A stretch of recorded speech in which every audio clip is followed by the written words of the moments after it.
우리 사람들은 누구나 다 어려움을 겪으면서 살아갑니다. 우리 그리스도인들은 이것을 시험이라고 부르지요. 그런데 우리 그리스도인들에게 이렇게 시험이 오는 경우에 대해서 크게 세 가지로 흔히 이야기를 합니다.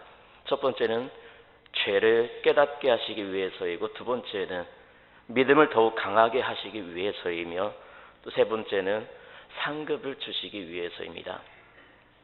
그런데 이런 시험이 왔을 때에 우리는 어떻게 반응을 해야 하느냐, 이것이 굉장히 중요하지요.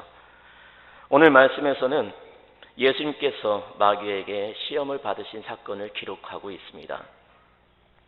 예수님은 공생의 사역을 시작하시기 전에 40일을 금식하셨습니다. 그리고 금식 후에 마귀에게 이끌려 시험을 받으셨는데요. 예수님께서 마귀의 시험을 이기신 비결은 바로 말씀이었습니다. 말씀으로 마귀의 시험을 물리치신 것이죠. 그런데 앞에서도 말씀드린 대로 예수님뿐만이 아니라 오늘 이 시대를 살아가는 우리들에게도 시험이 옵니다. 그렇다면 이러한 시험을 대하는 우리의 자세는 어떠해야 할까요? 시험을 이기신 예수님을 통해 시험을 대하는 우리의 자세는 어떠해야 되는지 살펴보도록 하겠습니다. 먼저 2절에 보니 이렇게 말씀하고 있습니다. 40일을 밤낮으로 금식하신 후에 줄이신지라. 예수님은 공생의 사역을 시작하시기 전에 먼저 40일을 금식하셨습니다. 여러분 혹시 40일 금식 해보신 분 계신가요? 아니면 혹시 주변에 40일 금식을 하신 분이 본 적 있으신가요? 여러분 혹시 40일 금식을 하게 되면 사람이 어떻게 되는지 아십니까? 제가 전도사 때에 이웃교회에서 새로 부임하신 목사님께서 40일 금식 기도를 하신다고 하셔서 너무 힘이 드셔서 주일 예배를 인도해달라는 요청이 있어서 제가 갔던 적이 있는데요. 그래서 예배 인도를 하기 위해서 2주 동안 그 교회에 갔었고, 잠깐 인사차 그 목사님을 뵈었었는데요. 30일쯤 되셨다는데 너무 힘들어 하시는 모습이었고, 그냥 가만히 앉아 있어도 신물이 넘어와서 그런지 헛구역질 하느라 굉장히 힘들어 하시는 모습을 볼 수 있었습니다. 저는 일주일 금식을 해본 경험이 있는데요. 일주일 금식했는데도 너무 힘이 들었습니다. 일주일만 금식을 해도 그렇게 힘이 드는데 40일을 금식하시는 모습을 보니까 그 믿음이 정말 대단하다는 생각이 들었습니다.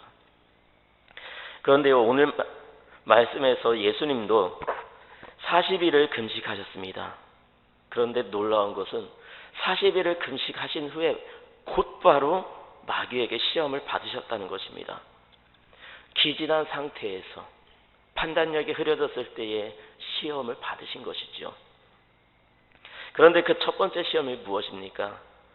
3절을 보니까 이렇게 기록을 하고 있습니다.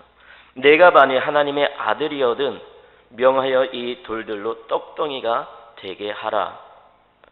여러분, 예수님은 지금 40일을 굶으신 상태입니다. 40일을 굶으면 음식을 대하는 태도가 어떠할까요? 군대 훈련소에 입소를 하면 활동도 통제될 뿐만 아니라 먹는 음식도 통제가 됩니다. 그래서 훈련소에 들어간 사람들에게 훈련소를 퇴소를 하면 가장 먹고 싶은 것이 뭐냐고 물어보면 아마 10중 8구는 초코파이라고 대답을 할 것입니다. 왜 그럴까요? 군대 가면 종교 행사를 하는데요. 종교 행사를 가면 꼭 간식으로 주는 것이 바로 이 초코파이입니다. 초코파이 하나, 그리고 유통기한 2-3달 지난 음료수 하나, 이렇게 주는데요. 예, 저도 먹었습니다. 그런데 사회에 있을 때는 그 먹지 않고 쳐다보지도 않았던 것을 군대 가니까 먹게 되더라고요. 또 그것도 부족해서 그런지 유통기한이 지나도 너무 맛있더라고요. 그래서 훈련소에서는 일주일에 하나밖에 먹지 못하는 그 초코파이를 실컷 먹어보고 싶다는 생각을 하게 되는 거죠. 그런데 40일을 금식하면 어떻게 될까요? 아마도 예수님은 이 돌들로 떡덩이가 되게 하라라는 그 시험이 굉장히 큰 유혹으로 다가왔을 것입니다. 40일을 굶었으니 얼마나 배가 고프셨을까요? 물론 예수님은 하나님이시지만 인간의 육신을 입고 계셨기 때문에 인간이 느끼는 고통과 감정도 모두 느끼는 상태였습니다.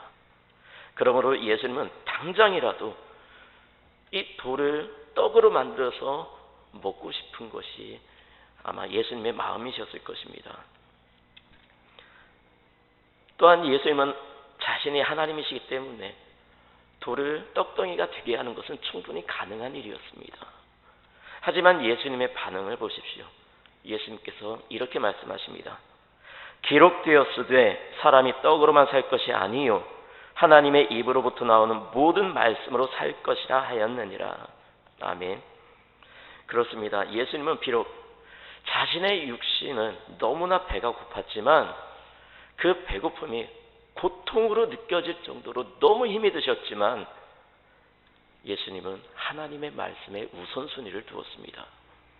여러분, 인간이 살아가는 데 있어서 가장 기초적인 욕구가 바로 먹는 욕구입니다. 또한 사람은 먹어야만 살 수가 있지요. 하지만 예수님은 이러한 육신의 소욕을 포기하셨습니다. 육신의 생명을 유지하고 욕구를 채워줄 수 있는 것보다 더 가치 있고 우선되는 것을 선택하신 것이죠. 그것은 바로 하나님의 말씀입니다. 예수님은 마태복음 6장 25절에서 이렇게 말씀하셨습니다. 그러므로 내가 너희에게 이르노니 목숨을 위하여 무엇을 입을까 무엇을 마실까 몸을 위하여 무엇을 입을까 염려하지 말라. 목숨이 음식보다 중하지 아니하며 몸이 의복보다 중하지 아니하냐. 그러면서 그러므로 염려하여 이르기를 무엇을 먹을까 무엇을 마실까 무엇을 입을까 하지 말라. 이는 다 이방인들이 구하는 것이라. 너희 하늘 아버지께서 이 모든 것이 너희에게 있어야 할 줄을 아시느니라 라고 말씀하셨습니다. 그렇습니다. 하나님은 우리가 필요한 모든 것들을 다 알고 계십니다. 또한 우리의 원하는 것이 무엇인지도 알고 계십니다. 그래서 때로는 우리가 원하는 것까지도 채워주시는 하나님이십니다. 예수님께 찾아온 두 번째 시험은 높은 성전에서 뛰어내리라는 것입니다. 예수님께서 하나님의 아들이시면 높은 곳에서 뛰어내려도 당연히 하나님께서 지켜주실 것이라는 말이죠. 이 말은 예수님께서 성전 꼭대기에서 뛰어내림으로써 하나님께서 진정 예수님을 하나님의 아들로 인정을 하고 있는지 시험해 보라는 것입니다. 그런데 그 시험에 대해 예수님께서 뭐라고 말씀하시죠? 주 너의 하나님을 시험하지 말라고 말씀하십니다. 예수님은 신명기 6장 16절의 말씀을 통해 하나님과의 관계에 대한 절대적인 신뢰를 보여주시면서 사단의 유혹을 물리치신 것입니다.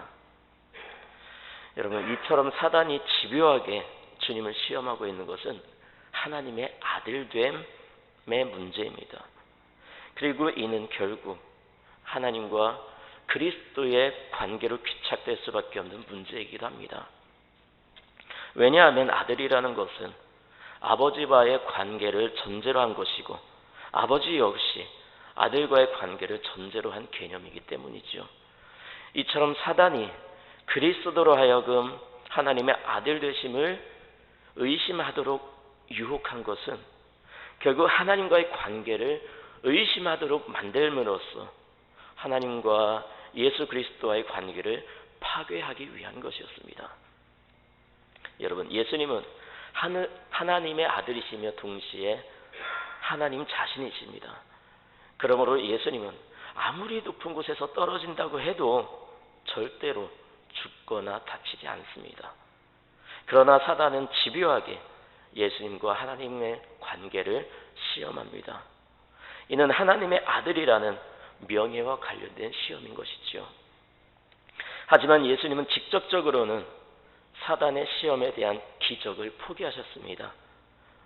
여러분, 예수님은 전지전능하신 하나님이시기 때문에 어떠한 일이든 하실 수 있는 분입니다.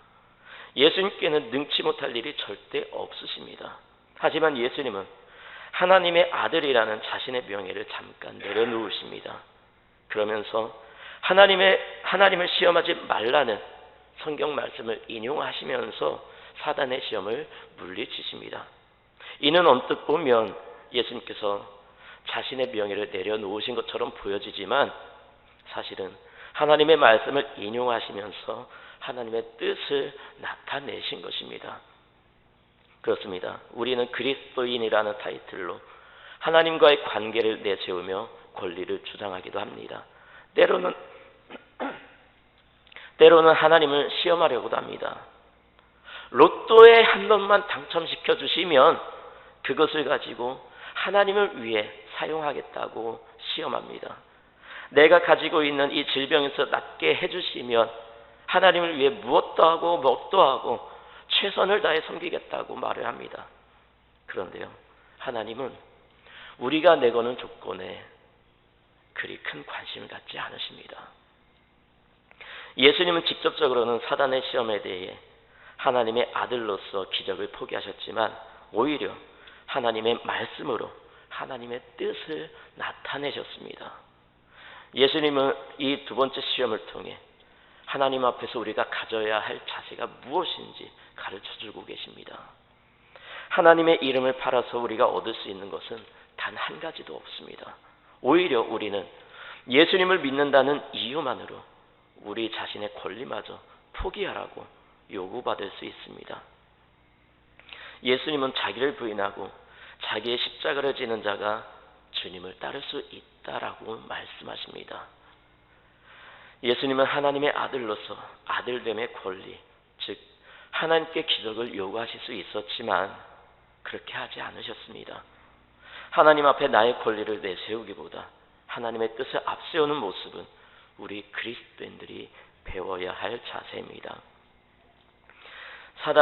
세 번째로 사단은 예수님을 지극히 높은 산으로 데리고 가서 천하만국과 그 영광을 보여주며 자기에게 절을 하면 그 모든 것들을 다 주겠다고 시험을 합니다.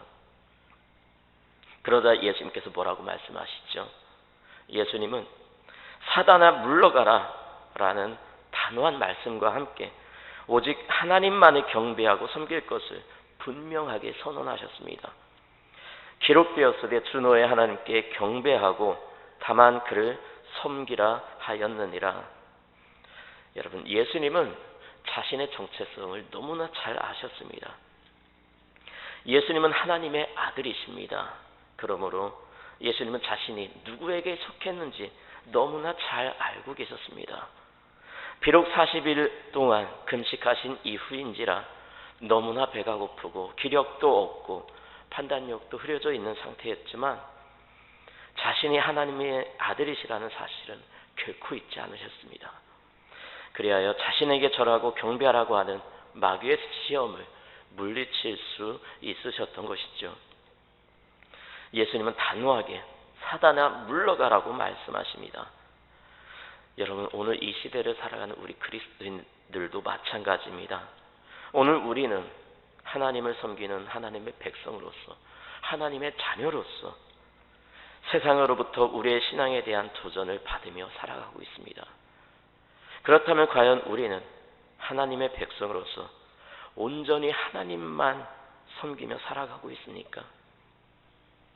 사실 이러한 세 번째 시험은 이스라엘 백성들의 수천 년의 역사 속에서 계속해서 있어 왔습니다.